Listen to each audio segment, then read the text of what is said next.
Hi everyone, my name is Lori, my nickname is Reenie, and I'd like to welcome you to Reenie Bobini Creations.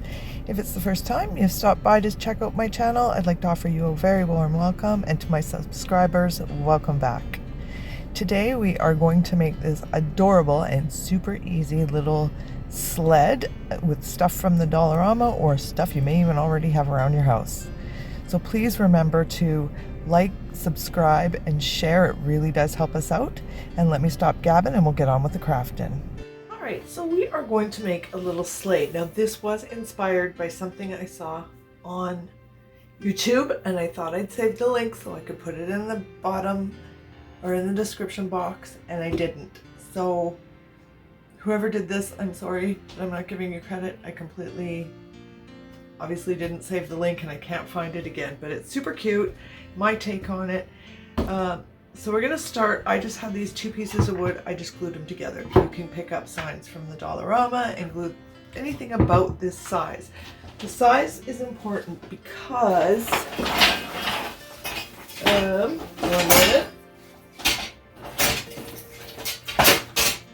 because these are gonna be our runners. So we're gonna need two of these, and you need them to be about the right size. I mean, they can be slightly bigger, slightly smaller, but they want to be about the size that would work with a door hanger. All right, so that's the only really important thing about the size of it. So to start, I'm just going to give them a coat of paint. I know the wood is a bit rough. I don't care because I want it to look a bit old and rough and rustic. So I'm just going to give it a coat to start of just the white paint. Now you could use chalk paint, you can use regular acrylic paint, whatever you have handy, but I'm going to go with the white. And I'm just going to give it probably 2, maybe 3 coats of the white acrylic paint. So if you are Canadian and you have a Dollarama, my Dollarama just started carrying these big ones. I'm so happy about that because my black and white, I go through them by the bucket loads. They do have them in other colors. I didn't see a red yet. Maybe they just weren't out, but I did not see a red. So, but they do have a bunch of different colors in the big bottles now, which is really cool. Okay, so I kind of leveled it off here with some mud. It was a bit rougher than I wanted, but I don't mind a few imperfections, but it was a bit rougher. So I did go ahead, just use some mud and cleaned it up, smoothed it out a bit. Like I said, I wanted a few of the imperfections, but it was a little over the top for me. Anyway, so the next thing I'm going to actually do is use this hunter green, and I'm just going to give it a good couple of coats as a base coat. So when I'm doing a big project like this, I just dump my paint on and use a paintbrush rather than dip it out. So I'm just gonna, oops, I shouldn't mix that apparently. It's okay, it'll mix up for me. Okay, and yeah, like I said, just a couple of coats. I really should have mixed that, but well, we'll make it work.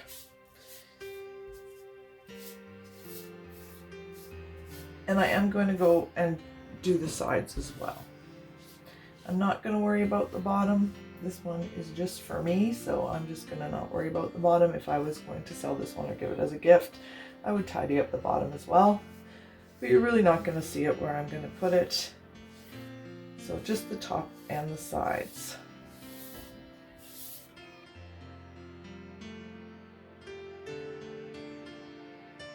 So while that is, my green paint's drying on my sled there, we're going to go with our Jenga blocks, and we are going to just glue 4 of them together end to end, just like that.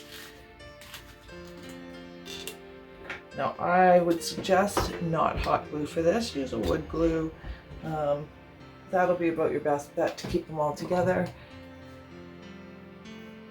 Now I have this Gorilla Glue. I got a smoking deal on it, so that's what I'm going to use, but any wood glue will certainly do the trick.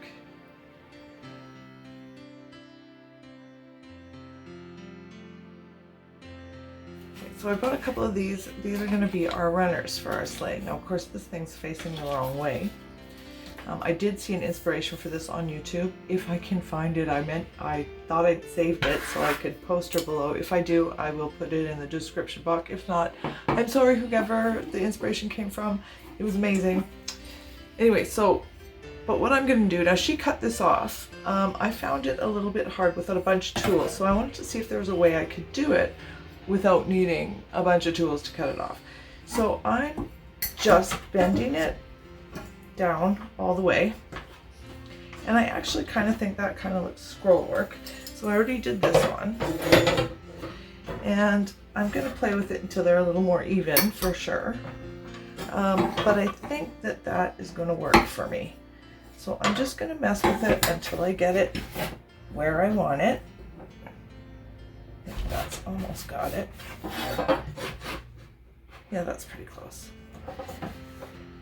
And because these are black, I'm actually going to leave them. I've got some gold ones for another one. I'm going to paint those, but I'm okay with the black ones on these ones. So then the next thing we need to do is go back to our Jenga blocks, and I'm going to do 3 high because we want it taller than this. Oh, we might be going 4. Nope, 3 will do it, I think, because of the size of it. So we're just going to do a stack of 3 on top of themselves. I will check it after and see if I do need the 4, but I think the 3 is going to do it because I don't want it so high, if that makes sense. So we're just going to same thing just with the Gorilla Glue again.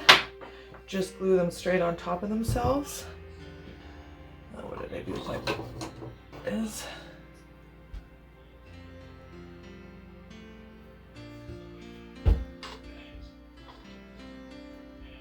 And I'm going to do that twice.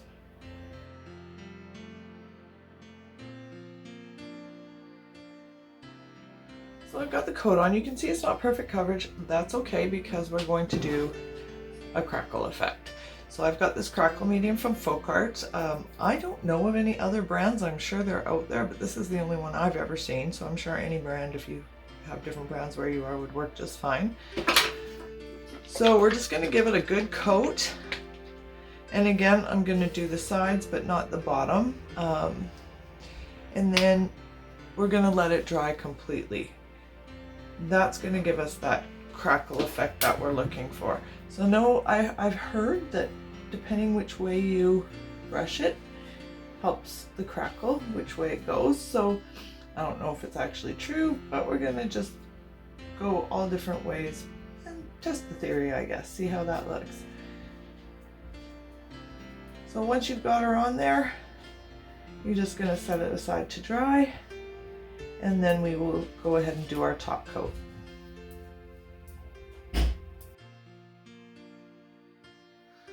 Alright, so our crackle medium is all dry, so now we're going to put on our top coat, and I'm using this cream color. I believe it's called Antique. Oh, sorry, it's Warm White. So it's just sort of an off-white cream color. Now when you're doing a crackle medium, you want to not go over the spot too many times, and I will show you what can happen if you do and how to fix it. So when you go over it, if you can see, when I start to do too many layers, it pulls the paint off. Now that's going to be hidden anyway, so I'm not too worried about it. But if that happens to you and you get a big bare spot, don't try to fix it while your paint is still wet. Just like that. Wait until your paint dries, and then you'll be able to go in and touch that up. So just as few strokes as possible. And a few bare spots are going to work for you because we're antiquing it. So I'm just going to try and do it lightly here so I'm not pulling it back off.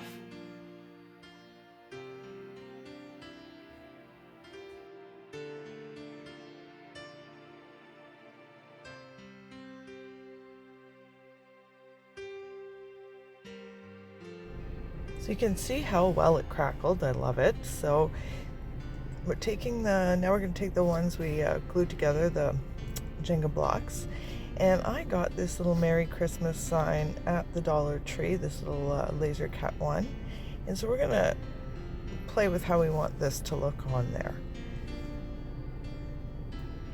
I also just cut out these mittens. I just free-handed them, but if you're not good at that, you can find something on Pinterest or clip art or whatever. And I'm just going to trace those ones right on to our sleigh.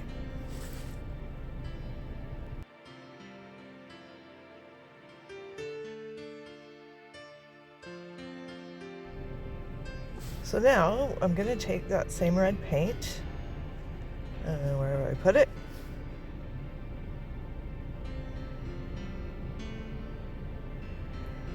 And we're going to paint the Merry Christmas and our mittens in that same red.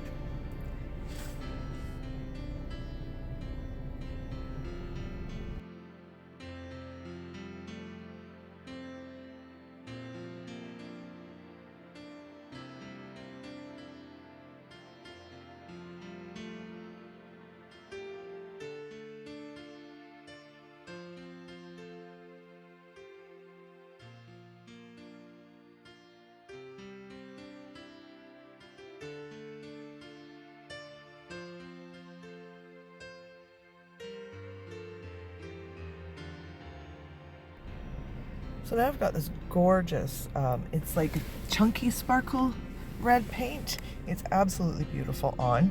It's very thick, so you can see me struggling a little bit to get it out of the bottle, but it's absolutely beautiful when it's on. So I'm going to give that, I'm not sure how many coats, just, and as many as, or as few as you like, or if you don't like it, you can skip it entirely, but I think you'll really like the finished product when you see just what a difference all those sparkles make. So I've got kind of a chunky brush, and you're almost going to almost dab it on because it's quite thick and you want those chunks. So you can see me doing it here, just so you get the chunks, otherwise you almost wipe it off. So it's more of a dabbing than a actual painting.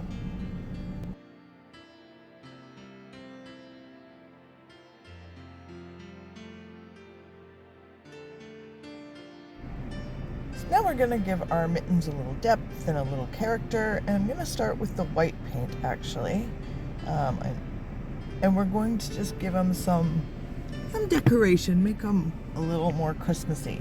And you don't have to be a painter to do this. It's very simple, as you'll see. So I'm just going to do some snowflakes on there and just dress them up a little.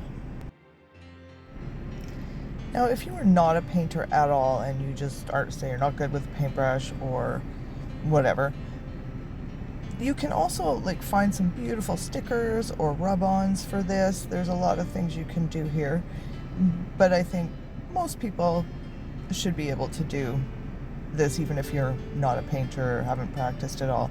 It's just making some very, very simple snowflakes, as you see here.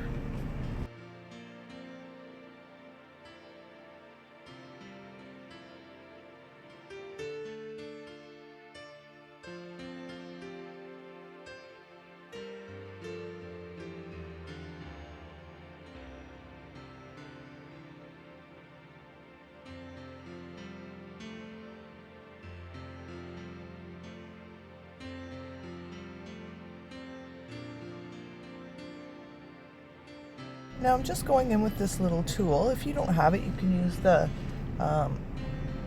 end of a paintbrush or something, and I'm just putting dots at the end of all the little lines there, just to add a little bit to it.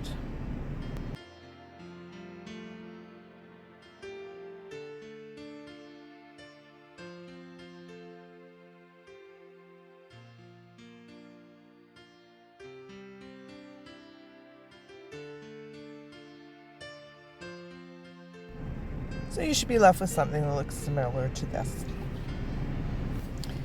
So now we're going to do just a bit of shading and highlighting just to give them a little more depth.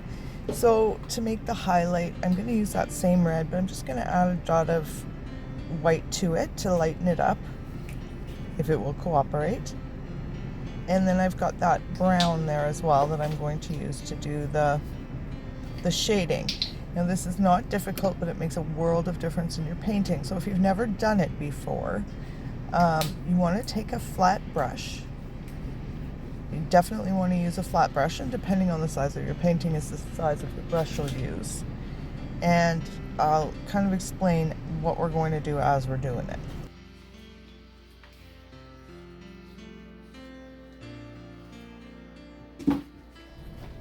So to do your shading and highlighting, you need a slippery paper and the flat black brush, as I mentioned. You can use wax paper. I use these paper protectors because they're slippery and they do the trick real well. So you're going to get your paintbrush wet. You're going to take off some, but not all of the water. You want it a little bit wet. And then you're going to put a bit on the corner of your brush and walk it out. Then, as you can see, you can pick your line, and wherever you think it would be a shadow, that's where you're going to put your highlight, or sorry, your shading. And then just so you know, when we do come back in with the lighter color, we're going to go on the opposite side of our shading. So you take off some of your paint, just the corner, pick up some paint on the corner and walk it out. And if you want, you can walk it back in again if you need a little more on there, as long as it's still wet. And then, yeah, just as we're doing. Now, I know it's really subtle on camera, it's really hard to see, but it does make quite a big difference to the final product.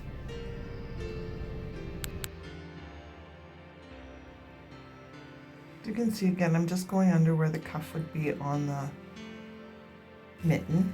So when you're shading and highlighting, just think about where the shadow would be. It would be the under part that would have the shadow and the top part would have the highlight. Think about on the mittens or whatever you happen to be doing, what way the sun is slanting so that the shadow is on one side and the highlight on the other. That's just sort of a rule of thumb. For something like this, I wouldn't be too fussy about it. It just helps give it some depth and some contrast, and it's just a beautiful effect at the end of the day.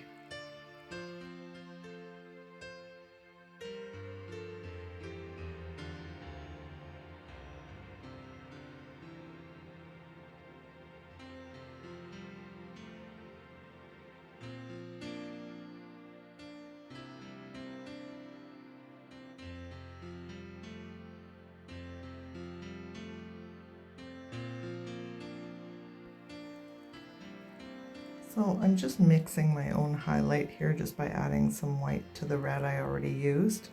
You can use pink, you can use a white, whatever suits you.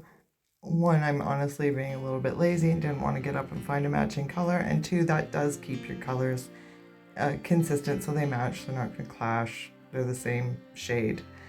So we're going to do exactly the same thing as we did with the shadow, but we're going to do it on the opposite. So on the side of the mitten that you did the shading, you're going to do the opposite side in the highlighting. Where we did the cuff on the mitten, we went underneath where the cuff would be. So with the highlighter, we're going to go right on top of it, so right next to it, and do the highlight. And you'll see that I will speed it up because it is a bit of a slow process, but I won't cut it out so you can see exactly what we've done here.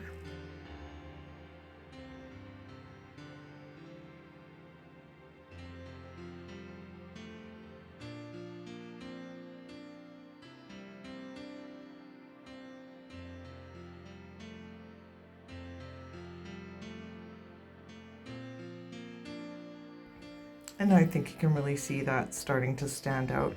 And anywhere I thought I didn't have enough, it wasn't light enough or dark enough, depending whether you're doing the shade or highlighting, I could just go over it again with another layer and make that difference. But I think this is the better picture. You can really see the difference it does make.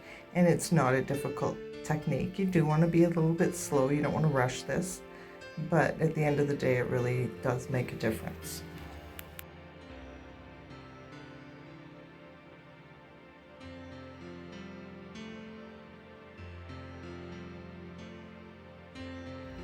So we're going to start putting it all together here. So we've got those Jenga blocks, the ones we stacked 3 high, the 4 sets of those.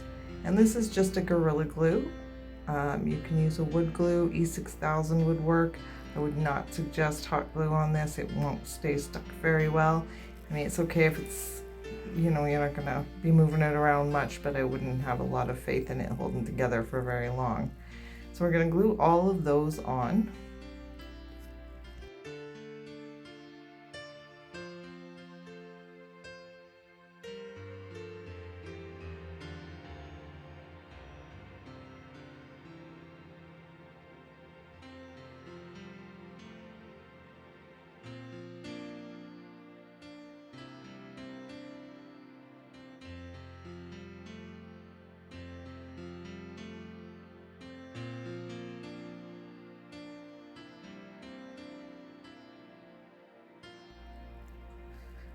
Now we're ready to put all the pretty stuff on the top of the sled here. So for that, I'm going to use this other Gorilla Glue. It's just a little bit thinner than the one that was in the tube. It's a little easier to put on there. So I'm just going to brush it all over the backs of the words there and get that set down exactly where I want it. And we'll of course do the same with both.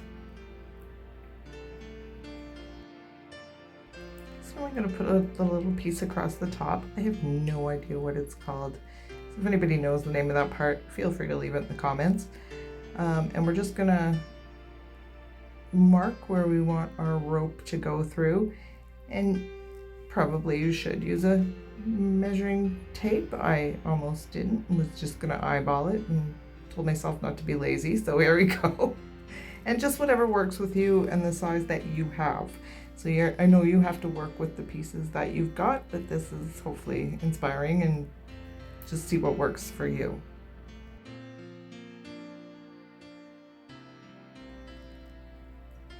So then we're going to come in with our drill and just make sure your drill bit is, you don't want it too big, but you want it big enough to get your twine or whatever you choose to use through.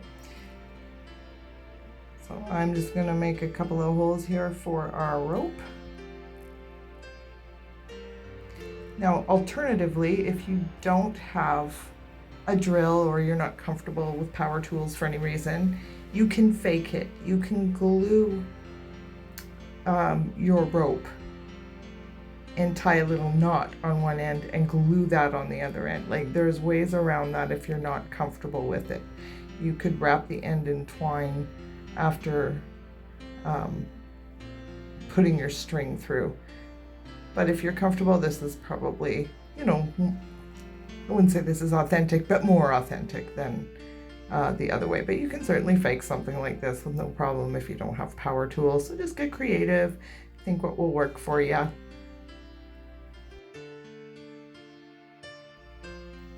So the next step is, of course, to put our twine through, and I have nothing special twine, just dollar store twine that I'm going to use. And I'm just going to feed it through the hole and tie a knot.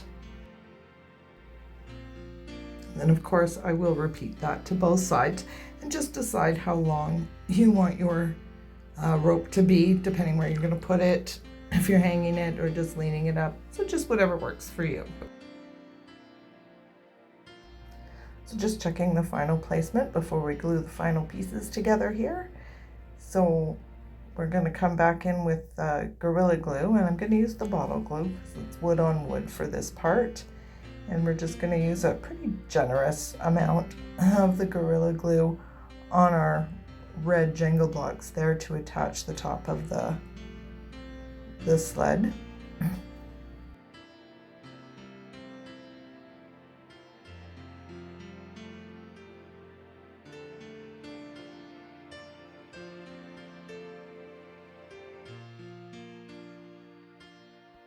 I'm just gonna do a little adjusting, and that's why I'm just using the Gorilla Glue. You can of course use the 2-glue method, but if you just use the Gorilla Glue, it's a little more forgiving for a bit. You can have time to adjust things, and that's what I'm gonna do for this part too. Just some Gorilla Glue on there. It's going to allow me to move things around, make sure everything's even and straight and all of that before it sets up, and then I'll set it aside for it to dry.